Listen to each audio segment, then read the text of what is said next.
এই জাদুবিদ্যা সত্য।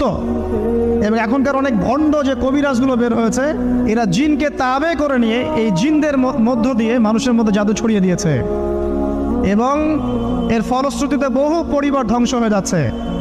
এই জাদুবিদ্যা সত্য। আরো একটা জিনিস সত্য, নবী সাল্লাল্লাহু আলাইহি ওয়াসাল্লাম বলেছেন ইন্না আইনাল হক, চোখের নজর সত্য। নবী করিম সাল্লাল্লাহু আলাইহি ওয়াসাল্লাম বলেছেন চোখের বদনজর সত্য। এই যে আমরা বলি ফেসবুকে এত বেশি ছবি দিয়েন না ভাই, ছবি তুলেন না, ছবি তুলেন না, বারবার যে বলি নিষেধ করি। কারণ কি জানেন? একটাই কারণ, বিকজ চোখ লাগাটা সত্য। মানুষের চোখ লাগে, এই কথা শুনলে অনেক মজুমদাররা হাসবে না? কথা বুঝতে পারেন নাই? কিন্তু এটা সত্য, কারণ নবী করিম সাল্লাল্লাহু আলাইহি ওয়াসাল্লাম যা বলেছেন, সাদাকাল্লাহু ওয়া সাদাকা রাসূলুহুল কারীম।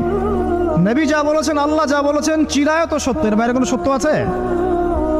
আচ্ছা দেখেন, আমি বললাম যে জাদুবিদ্যা সত্য।